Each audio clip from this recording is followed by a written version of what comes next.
नमस्कार दोस्तों, SS poultry farming and riding blogs में आपका स्वागत है। तो दोस्तों आज हमारा जो सेकंड व्लॉग है वो जो सेकंड व्लॉग अभी थोड़ी देर में आने वाला है, जो दूसरा फार्म है, तो हमने पूरा ब्रूडिंग एरिया जो है वो पूरा तैयार कर दिया है। तो सबसे पहले मैं आपको ये देखिए पूरा ब्रूडिंग एरिया आपको मैं दिखा देता हूँ। और इसमें जो पैकिंग है वो पैकिंग आप देख सकते हो, पूरा हमने नीचे से लेके ऊपर तक पूरा इसको पैक किया है। कहीं भी कोई हवा की हमने लीकेज नहीं छोड़ी है। ये हमारा जो पार्टीशन है ये नीचे तक आता है। इसके ऊपर हमने जो प्लास्टिक के हमारे बैग आते हैं, जो कट्टे हम बोलते हैं, वो हमने लगा रखे हैं। और ये जो हमारी जालियां हैं इनमें हमने प्लास्टिक के कट्टे लगा दिए हैं, जिससे कि हवा की कोई लीकेज ना रहे। दूसरा, जो हमारी दाने की लाइन है वो नीचे कर रखी हैं। तो ये हमारे जो फीडर हैं इनमें 1 डे ओल्ड चिक्स इनमें दाना नहीं खा सकता, तो उसके लिए हम इसमें जो दाने के छोटे फीडर होते हैं वो फीडर हम लगाएंगे। और जो पानी की लाइन है वो मैं आपको एक बार दिखा देता हूँ कि उनकी हाइट आपको कितनी रखनी है। 1 डे ओल्ड चिक्स के लिए आपको पानी की जो लाइन है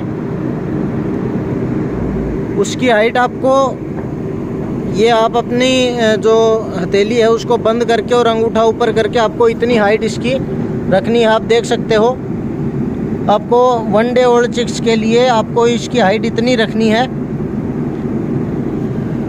तो इसमें आप अपनी हाइट का अंदाज़ा लगा सकते हो। इससे ना आप ज़्यादा कम रखें ना आप ज़्यादा ऊपर इसकी हाइट रखें। 1 डे ओल्ड चिक्स के लिए हाइट सबसे बेस्ट है। और आप देख सकते हो हमारी जो भट्टी चल रही है इसमें हमने जो टेम्परेचर अभी सेट कर रखा है वो मैं आपको एक बार दिखा देता हूँ।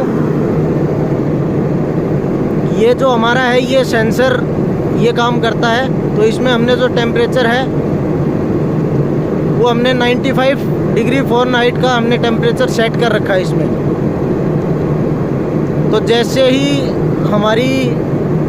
हमारा ये जो टेम्परेचर है ये 95 पे पहुँचेगा तो उसी समय हमारी जो भट्टी है वो ऑटो कट ले लेगी। दूसरा सेंसर ये जो आप देख रहे हो 32.3 डिग्री फ़ारेनहाइट है, ये हमने सेट नहीं कर रखा है क्योंकि ये सेंसर मैंने लगाया नहीं है। ये एक ही सेंसर हमने लगाया है। और यदि आप चाहो तो इसमें दूसरा सेंसर भी लगा सकते हो। यदि आप पोल्ट्री लाइन में नए हो और टेम्परेचर का आपको नॉर्मली वैसे आइडिया नहीं होता है तो आप ये दूसरा सेंसर लगा सकते हो। फार्म के दूसरे कोने में एक आप उधर लगा सकते हो और एक सेंसर आप इस कोने में लगा सकते हो, कहीं भी आपको सूटेबल लगे, जिससे कि आपका टेम्परेचर वेरी ना करे। तो हमने पूरे हमारे जो फार्म में एक सेंसर लगा रखा है और उसी से हमारा पूरा टेम्परेचर कंट्रोल हो जाता है। हमारी ये जो आप भट्टी देख रहे हो ये पूरा वहाँ से कनेक्टेड है। और ये जो दोनों साइड में इसके मुंह खुले हुए हैं, यहाँ से गर्म हवा ये फ्लो करती है। और इसमें बाहर इसका जो बाहर का जो पोर्शन है उसमें हमारे लकड़ी के जो गट्टे हैं वो डलते हैं। और बाहर एक मोटर है जो धुएं को ऊपर निकालने का काम करती है और जो अंदर जो हमारे लकड़ी डलती है उसको जलाने का काम करती है। और जो आप ये अंदर की जो मोटर देख रहे हो, ये सामने जो मोटर है, ये अंदर की जो ठंडी हवा है उसको अंदर खींच करके, और ये जो हमारा पूरा जो पाइप है इसके अंदर से गर्म हवा जो अपने अंदर ले जा करके ठंडी हवा और गर्म करके ये बाहर की तरफ फार्म में फ़्लो करती है। और इस प्रोसेस से धीरे धीरे फार्म का जो टेम्परेचर है वो बढ़ जाता है।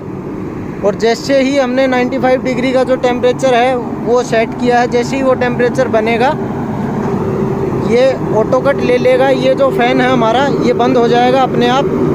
और जैसे ही वो टेम्परेचर 95 से नीचे आएगा ये फ़ैन अपने आप चालू हो जाएगा। टेम्परेचर का मैं आपको दिखा देता हूँ, टेम्परेचर बढ़ रहा है।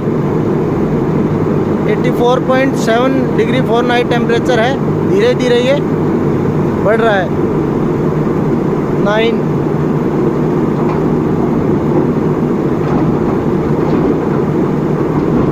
जैसे ये टेम्परेचर 95 पे जाएगा ये फ़ैन जो हमारा है ये ऑटो कट ले लेगा और भट्टी हमारी बंद हो जाएगी।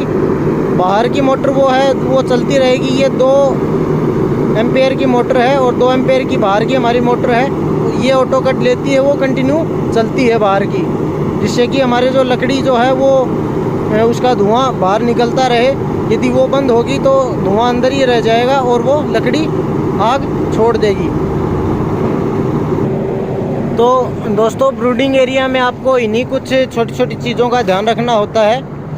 जब आपके चिक्स आने वाले होते हैं तो यदि आपने ये भट्ठी लगा रखी है और यदि आप ये भट्ठी लगवाने की सोच रहे हैं तो आपको अपने फार्म में बर्ड आने से पहले कम से कम पौन घंटा या 1 घंटा पहले आपको ये भट्ठी चला देनी है, जिससे कि आपके फार्म का टेम्परेचर है वो मेंटेन हो जाए, आपके बर्ड को कोई आते ही टेम्परेचर में वेरिएशन ना मिले, तो जिससे आप जैसे ही बर्ड खोलोगे वैसे ही आपका बर्ड फार्म में दौड़ना शुरू कर देगा, ना ही वो इकट्ठा होगा, ना ही उसमें कोई और दिक्कत आएगी। तो इस चीज़ का आपको खास करके ध्यान रखना है। जैसे ही बर्ड को सूटेबल टेम्परेचर मिलेगा, अच्छा टेम्परेचर मिलेगा, बर्ड आते ही दौड़ना शुरू कर देता है। और जितना ज़्यादा आपका बर्ड खुला खुला दौड़ेगा, जितना ज़्यादा बर्ड भागेगा, उसमें आपको सबसे ज़्यादा फ़ायदा यही है कि आपकी जो योग की जो समस्या होती है बर्ड में, वो जल्दी से जल्दी आपकी बर्ड में ख़त्म हो जाएगी। कई बार क्या होता है कि जब हमारा बर्ड को टेम्परेचर ऊपर नीचे मिलता है तो वो ज़्यादा दौड़ता नहीं है और उस वजह से उसकी योग की जो समस्या है वो लंबे समय तक चलती है और हमारे फार्म की मोर्टेलिटी रुकती नहीं है। मोर्टेलिटी कंटिन्यू चलती रहती हैं, 3 से 4 दिन की बजाय वो 6 से 7 दिन तक कंटिन्यू वही मोर्टेलिटी चलती है। तो इस चीज़ का आप खास करके ध्यान रखें। तो आज की वीडियो में दोस्तों ब्रूडिंग एरिया के बारे में इतना ही। नेक्स्ट वीडियो में हम आपको जैसे ही बर्ड आते हैं हमारा उसके बारे में आपको बताएंगे। और आप हमारा यूट्यूब पे शॉर्ट्स भी देख सकते हैं। यूट्यूब पे शॉर्ट्स हम डेली के डेली डालते रहेंगे, हमारी बर्ड की साइज़, उनके वेरिएशन के हिसाब से। तो उस चीज़ का आप खास करके ध्यान रख सकते हैं। आप हमारे चैनल को सब्सक्राइब करें, जिससे कि हमारी आने वाली हर वीडियो का आपको नोटिफिकेशन मिलता रहे।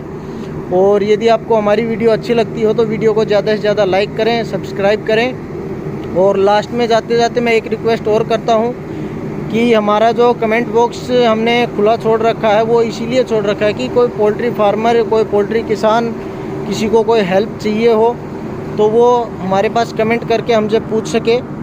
कुछ एक हमारे व्यूअर्स हैं, कुछ एक लोग हैं जिनको सभ्यता का मालूम नहीं है, वो अपशब्द यूज़ करते हैं कमेंट्स में।